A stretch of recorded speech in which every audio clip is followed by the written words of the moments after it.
Desde el corazón de la provincia de la Virgen María, Madre del Buen Pastor, en el espíritu de San Francisco de Asís, llega a ti una pausa para el alma, una palabra que ilumina el camino, con los pies en la tierra y el alma en el cielo, en clave franciscana. Un espacio para escuchar el Evangelio dominical desde la sencillez, la fraternidad y el fuego del Espíritu Santo. Aquí empieza nuestra peregrinación interior hacia el corazón de Dios. Como cada domingo les saludamos con el deseo de paz y bien. Gracias por compartir con nosotros una vez más este espacio con la palabra de Dios. Hoy la Iglesia celebra la dedicación de la Basílica de San Juan de Letrán, la Catedral del Papa, madre y cabeza de todas las iglesias del mundo. No celebramos solo un edificio antiguo de piedra, sino que estamos celebrando el misterio de la Iglesia viva, edificada por el Espíritu sobre el fundamento de nuestro Señor Jesucristo. Desde nuestra provincia y desde nuestras fraternidades, queremos contemplar este día en clave de interioridad y renovación. Permitir que el Señor, como en el Evangelio de hoy, entre en el templo de nuestra vida y lo purifique con la fuerza de su amor. El Evangelio nos habla de Jesús que expulsa a los mercaderes del templo, provocando la incomprensión de quienes solamente ven los muros y no perciben el misterio. Y, sin embargo, Jesús hablaba de otro templo, su propio cuerpo, el lugar definitivo donde Dios se encuentra con el hombre. Hoy, en esta celebración, el Señor nos invita a redescubrir dónde habita realmente Dios y qué significa ser nosotros mismos templos del Espíritu Santo. Bienvenidos. Proclamación de la Palabra de Dios.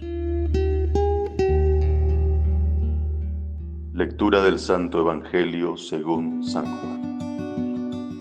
Se acercaba la Pascua de los judíos y Jesús subió a Jerusalén y encontró en el templo a los vendedores de bueyes, ovejas y palomas y a los cambistas sentados, y haciendo un cordel, un azote, los echó a todos del templo, ovejas, bueyes, y a los cambistas les esparció las monedas y les volcó las mesas, y a los que vendían palomas les dijo: quiten esto de aquí, no conviertan en un mercado la casa de mi Padre. Sus discípulos se acordaron de lo que está escrito: el celo de tu casa me devora.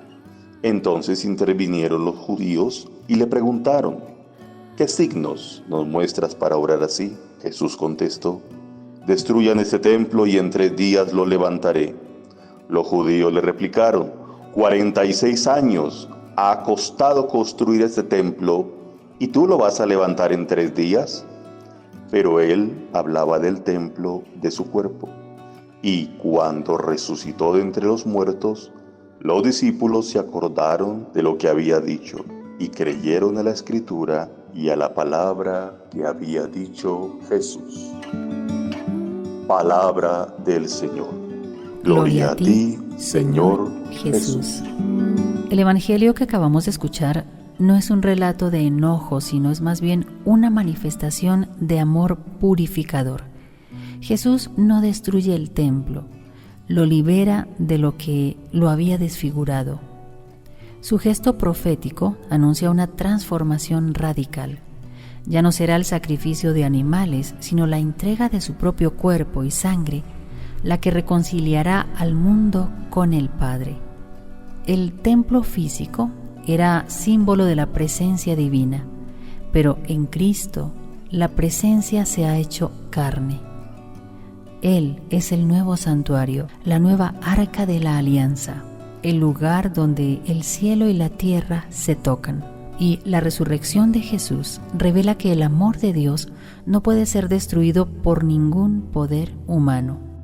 A partir de Él, a partir de Cristo, cada creyente, cada uno de nosotros está llamado a ser templo vivo, a ser morada donde Dios habita y desde donde su gracia se irradia al mundo. Ser cristiano, por tanto, no consiste en cuidar un recinto sagrado, sino en convertir la vida misma en espacio de comunión y de misericordia. convertir la vida misma en templo donde Dios habita. El gesto de Jesús en el templo tiene una lectura interior. Él entra también en el santuario de nuestra alma, y allí, con la misma autoridad y con la misma ternura, derriba las mesas del egoísmo, los ídolos de la autosuficiencia, y lanza lejos las monedas del cálculo y del interés humanos. Purifica para reconstruir. En la visión de Ezequiel, que también es una de las lecturas que escuchamos hoy en la celebración de la Santa Misa, esa visión del templo donde brota un río que fecunda los desiertos y que además sana las aguas muertas, ese río es el Espíritu Santo que fluye del costado abierto de Cristo, el nuevo templo. El Papa Benedicto XVI explicó que en ese costado herido la humanidad encuentra su fuente de purificación y de comunión. La Iglesia nace del amor que se entrega hasta el extremo. Así entonces la dedicación del templo no es solamente un rito arquitectónico, sino es un acto de consagración interior.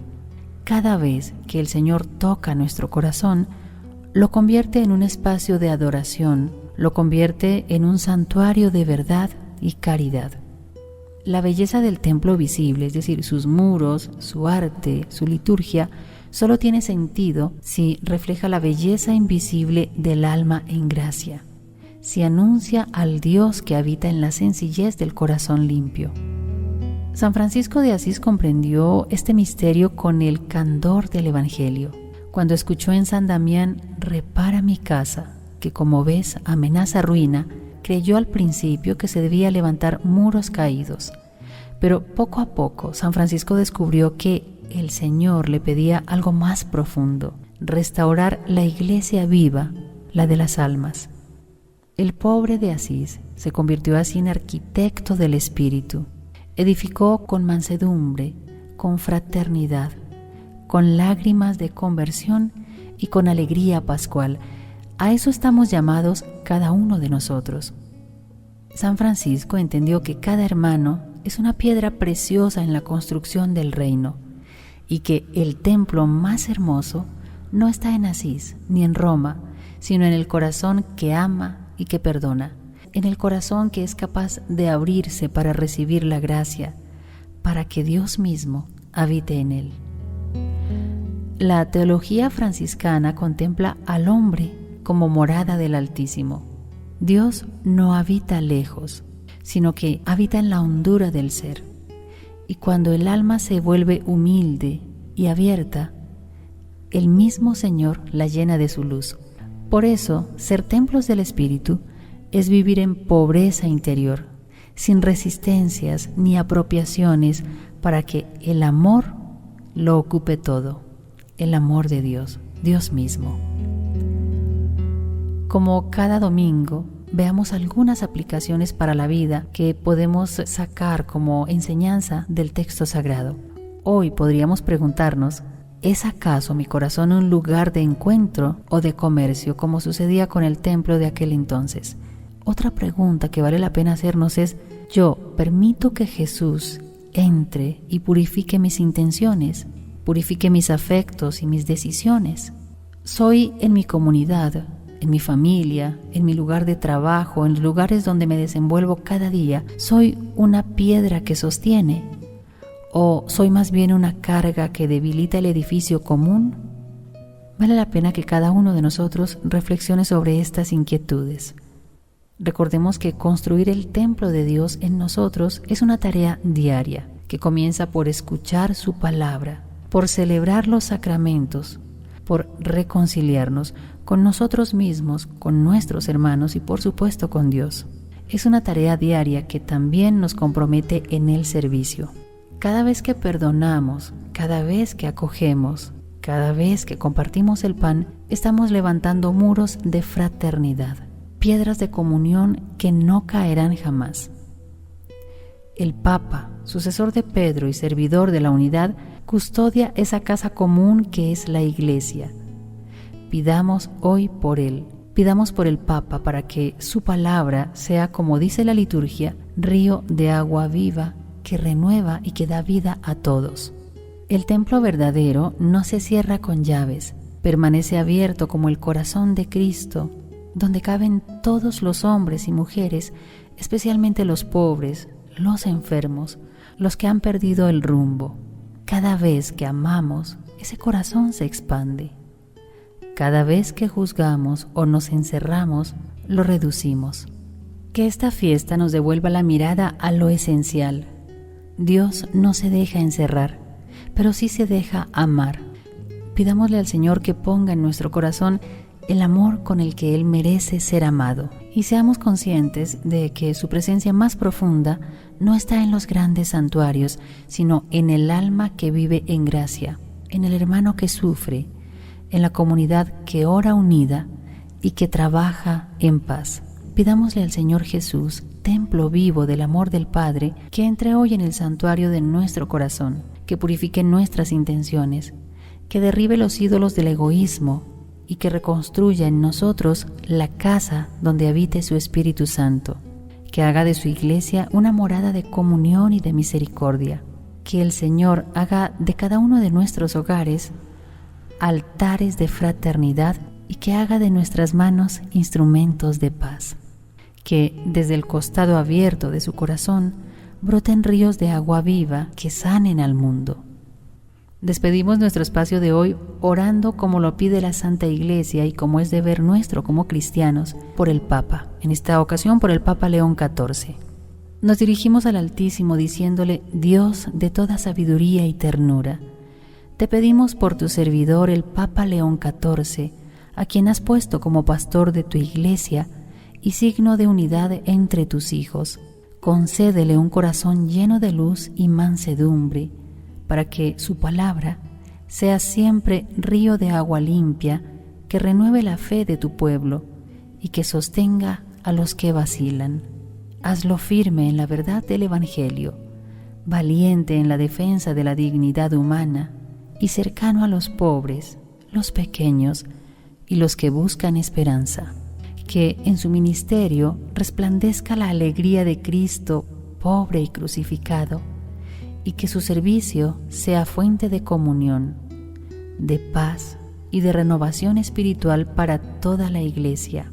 Guarda, Señor, al Papa León XIV bajo la protección maternal de la Virgen María, Madre de la Iglesia y Madre del Buen Pastor, y haz que, sostenido por la oración de los fieles, conduzca a tu pueblo por los caminos de la santidad y de la fraternidad universal. Te lo pedimos por Cristo nuestro Señor. Amén.